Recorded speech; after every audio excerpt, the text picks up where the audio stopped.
Guys, my name is Mohammad Hashar and welcome to this tutorial. In this video, we'll be creating a casual, endless runner or infinite runner kind of game with Buildbox. Now, Buildbox is another easy to use game creation tool. You can create casual games, infinite runner games, and even story-driven games, preferably platformers. Um, but here's the thing. It's very specifically, I would personally recommend it for two reasons. If you're creating casual infinite runner games, then go ahead with Buildbox. And if you're creating a platformer game, Buildbox is really easy to use, okay? And for those of you who found Unity or any other game engine, if you're a pro with those and if you are used to those, I don't know if Buildbox will satisfy you because there's a lot of debate amongst the game developers that Buildbox is just a game development tool that's largely driven by using templates, and it kind of looks like you're using uh, just a template. I'll show you guys what I mean. So let's go ahead and show you what it looks like. So Buildbox is not free. It starts from $15 per month. You have to go ahead and yes, it's available for both Mac and Windows. So yeah, you can also publish your games for all major platforms, starting from TV OS, Mac OS, iOS, Android, Windows, whatever platform you can think of. But yeah, so $15 per month, it's a pretty good price actually once you see the tool. And yeah, so before I just want to show you guys one thing that I did in advance before I started this video is I made an artwork or a concept art using Figma. Now you can use Photoshop or any graphics editing software. This is the tool that I'm particularly used to, or you can. I'm also used to Sketch, which is kind of similar, but Figma it works online and it's free. So yeah, Figma.com if you don't know the tool, and if you are not familiar with Photoshop, if you're a good graphics editor and graphics designer, this will be a breeze for you. So once you check out the tool, then you can actually go ahead and design your concept art your game first, and then you can export it. So what I did is once I designed everything, I exported all of these assets as a PNG with a transparent background, except for the background, of course. And I'm going to use these assets, okay? So, alright, so let's go ahead and start now. Let's go click on Create New, and you'll be asked to choose a template here. This is largely manipulatable, so for example, I can use this, and you can just hover onto the mouse, and then you can see the preview coming up there. So for this, what I'll do is I'll go ahead and choose the template called. Wait a second. Where's that? This is the puppy jump, and you can see the isometric jump. Let's go ahead and choose, you know what, Gravity Portal. Alright, let me go ahead and change the name of this to tutorial. Oops. And then I'm going to choose the score type, which is how the user will be able to score points and be competitive. I'll choose distance for now, and I'll not use points. But yeah, you can choose anything you want. And then game type is, I'm going to have endless game, so it's going to be an endless adventure. I mean, it's all going to depend on points, so it's going to be endless unless you get defeated. And you can have a pause menu automatically created. You can of course create it by yourself manually, but yeah. And yes, let me tell you guys what, yes, you can, a lot of these games can be largely changed. You can also build your own game mechanics and change a lot of things. So it doesn't mean that when you choose a template, it has to be just this way. It's not just a game that, an engine that allows you to just reskin stuff. It does allow you to do a lot more. But the control is a little limited, and you'll see in a bit why. Let's go ahead and click on Create now. And this is the first screen that you'll see is the world of the actual game here. So this is how it looks. Now on the left side you will see this is the world editor actually. This is all the objects that you can actually simply drag and drop, or the platform, whatever it is, onto the game. And enemies or whatever it is. These are some default assets that you get. Some effects here, game effects like those light, physics effects, not physics effects, but these are just some effects here. Particles, which will actually emit, this kind of particle there. Maybe if you wanna like highlight any specific part of the game, if that's what you want. Mirror, yeah, you'll see the logic here is like portal can be used for teleporting your player to some parts, and that's that. And then if you wanna jump, if you want to make a bouncing jumping or something like that, you can do that as well. uh, Labels, which is like if you want to add some text or instructions, that's that. And this is actually the part where you actually create different like you'll create these different patterns. Like for example, if you actually play the game now, what'll happen is that same pattern will be repeated. Okay, so this is the game. What happens here in this game is if I go die, you have another player. Oh shit. Okay. Alright. So here's what you have. You have two players. Okay. So if I die here, it's dead. All right. So that's how you play the game. That you can see that the same template just keeps repeating over and over again. It all depends on the amount of variety you have. So for example, if I duplicate this, and let's say if I have another, I just press D here by pressing this one, and just press D, and you can create as many levels as you want to. Let me go to delete these by pressing the delete key. So I can create as many varieties as I want, and that will be created for me. So if I can actually play the game now, you would see that you have two more varieties now. So you have one, and you got this again, the one. Like I said, it is randomly generated, and you can see that this is the second part. And this is actually the if one player dies, then you can actually get another player. Okay, and that's how it kind of works. Actually, this game, this is how it works. If you can see down here, there's another player. There's two players. If you want to remove that, you can also remove that. If you want to have just one character, you can do that as well. Anyways, let me finish by just demonstrating the tool a little bit here. Let me go click on this here. This is actually the most important part, is you need to know how this mind map works. This is basically all the elements in the entire game, which is kind of identical to scenes in your game. So this is all the things that get exported once you export the game. Now, as you can see here on the export, you will find the options to export it to all of these platforms. Okay, so this is the main game here, which you can adjust the way the scoring works, how much friction is on the game, how much of gravity you want inside the levels, and a force moment is, for example, as the game progresses, how fast you want that background or the game to progress. So, for example, the minimum speed is like 0, and then the maximum speed is, let's say, like 70, and then for every minute, or I'm sorry, for every second, the game speed increases by 1. So that is, every 1 minute the speed of the game is increasing. That way it's getting increasingly difficult for the player to keep up.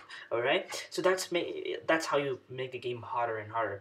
This is the world, which is what we just saw. You can also edit the game over menu here, the pause menu like this. Double click on this and just create it. If you want to have multiple levels, like in an end, this is an endless game, so you're just gonna have patterns. But in the case of an end game, you'll probably have levels. Now, world is like levels, except just have to click on add a new world.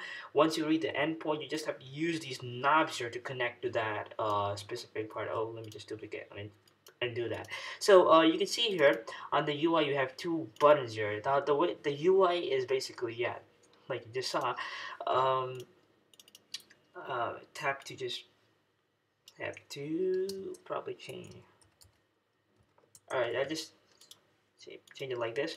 Yeah, okay, so if I want to change and modify the UI, you can see all these buttons here. You can just simply replace these images here. But let me go ahead and start doing actually something with my game here. So let me go back to the characters here. Now, instead of having to replace every one of those individual actors, I would select this here. And if I want to just if I just want to change the players' images, all I have to do is, like I told you guys, where's that? So I have all these images here. I have a player image here, PNG. So I'll just go ahead and import that image. Just drag and drop it here, and that's done. So I can just replace all of those images, because for me, the move animation, I don't have a specific animation for that, but you can actually create that. Once first just get to use Buildbox once and just try with standard assets and just try it out first. Just replace assets, and then you can try meddling with a lot of these properties and have different images for moving, shooting, and all that stuff. Okay. The next thing is I'm going to replace the background. The background is over here. I'm just going to replace that by just dragging and dropping them. And all of these images have to be PNG, transparent, like I said. I have a dark overlay on top of this. You can delete it, of course, but I'll just disable the viewing for it. And on the start, and make sure, I'm at the start here, start portion here, which means that all the properties I change here will be reflected across all of these sections here. Now you don't have to put your character in every single one of these iterations, in just one place. If you can see, if you can see here, this is how it works. So next thing I want to change is the platform here, which is not the kind of platform I want. So I'm just gonna drag and drop the image I have here. It's a lot. It's a lot thinner, and you can see that it's a lot. It's very broad. So I'm gonna change the. Oops. And this is one annoying thing is about the mouse here. Let me go ahead and maximize this. All right, back here. So let me go ahead and like go back like this. All right. So I'm just gonna choose the platform here. Yep. And then I'm just gonna resize the scale here to one. Right? No, not that big.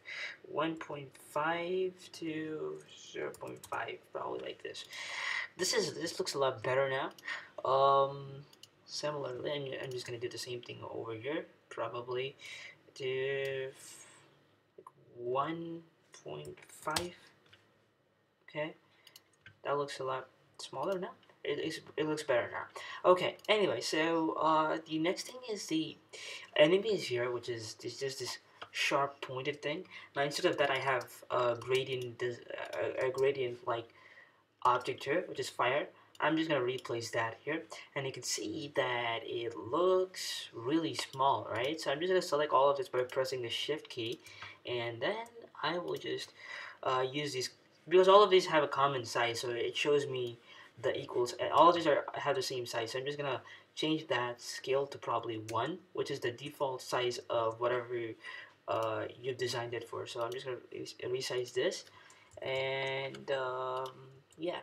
So I'm just gonna put this exactly the way I want it. So probably I put it like this. All right, and probably the tool will look weird, so I'll duplicate this by pressing D on the keyboard, or you can actually click on Add, and then it'll just look empty. So you have to drag a platform and then set up everything, which is kind of weird. Which is kind of a long time. It takes a lot of time, so instead of that I just duplicate stuff. And if you want to duplicate on assets as well, you can do that. As well. You can also put assets. If you press on A, it will duplicate on the left. If you press on D, it will duplicate on the right. I guess you can also press W and left, that will duplicate on the top. Just saying to you guys. Okay, now one thing you might want to ask is, if you actually play the game now, it'll actually look weird. Let me show you why. Let me rotate this first to 180 degrees, because this is on the bottom. One thing I want to do is, you know what, if you actually play the game now, you could see a lot of difference. Now, let me go. You can, oh shit, and you can see why it's really weird. And the reason is, okay, let me tell you why it's weird. Because first of all, let me go ahead and change the. You can see the thickness of this is 1.5, so I didn't change that, right? Oops, no, not that one. 0.5, right? Yeah. Let me change that to 0.5. 0.5. Probably change it like that, and now I'll probably raise this all on the top, bottom, all up like this, and then I just push this in the top. I'll push this towards the bottom. Alright, so this looks better now. Alright, so this should look a lot better, but still, it will. If you actually play the game now, it still would look weird. And the reason is because we replaced all the assets, and the way the game engine sort of relates your image to game and treats it as a physical game object is you'll need to have something called physics, and physics is basically what is used to interact with your virtual world. And I know it's a little complicated words, but Buildbox makes it really simple to build on top of it. So what I'm talking about is a collision shape here. Now, if you go and click on edit here, you can see that this is actually configured according to the old asset that we had, which was the circle again. I'm gonna click on this here, which most of the time does it automatically. It creates that collision for me based on the image. I'm just gonna adjust it. If it's not perfect, in your case, if it's perfect, you can just leave it as it is. And once I'm satisfied, I'm just gonna close it. It automatically saves it. Okay, and let me go to platform as well. Click on edit here. And this is the reason why, no, not this one, sorry, edit shape.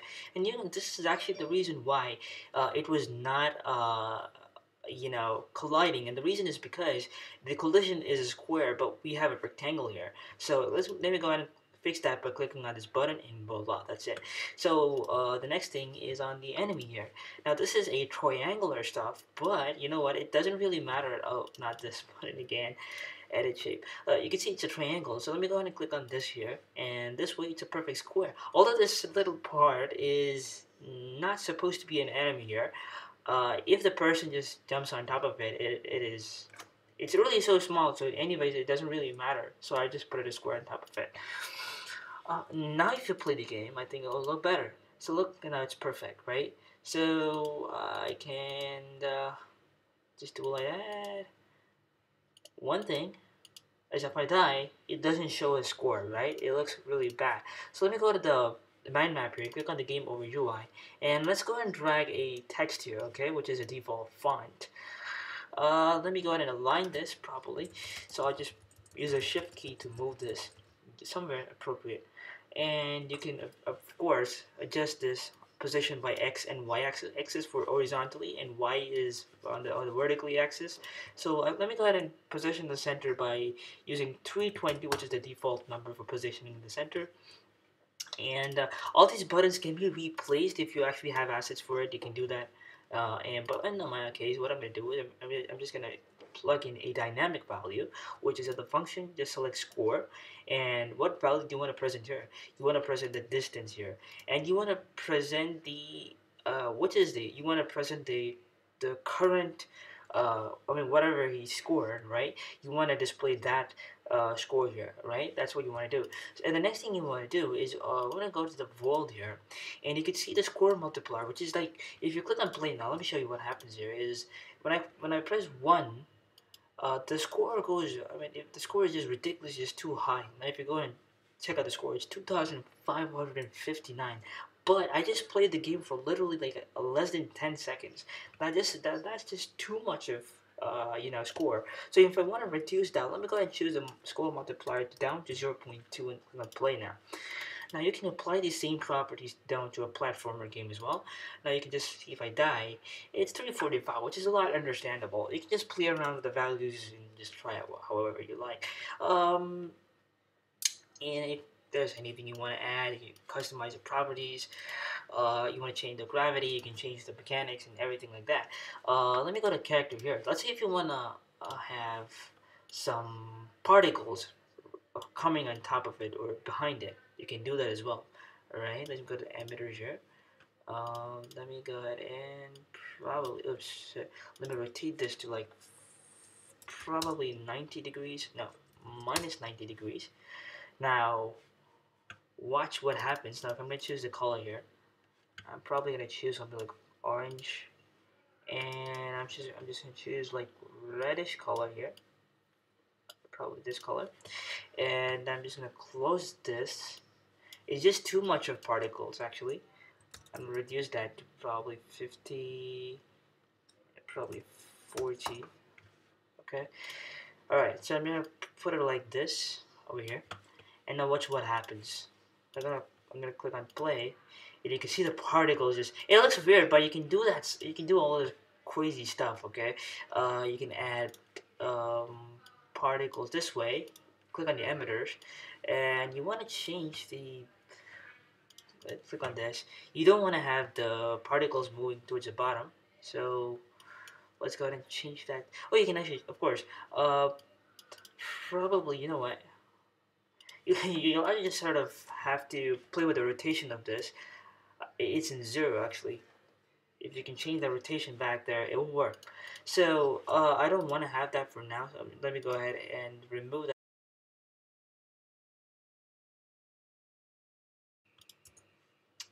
So I'll just leave it like this here, guys. That's it. And let me tell you what, you can create stories and a lot of stuff like endless games, end games, and you can create all kinds of games here. The only thing is you need to be creative and artistic and model and improve, because every successful, not every successful game, but a lot of successful games on the iPhone store, have been successful by just modeling an existing game. Like for example, let's say Doodle Jump was actually coming up from Poppy Jump, and uh, there are a lot of games like that. You know, let's say for example,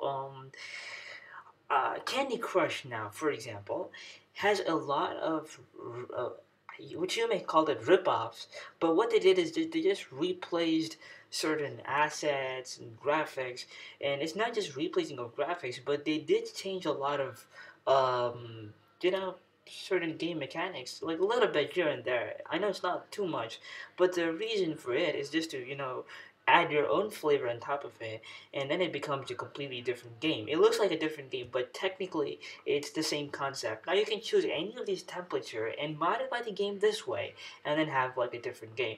Now, sure, you won't be able to have augmented reality baked into your game, but it does guarantee. Of course, you can monetize your game if you're planning on starting a game business and you don't know how to get started. If you don't have any programming experience, this might be a place for you to get started here.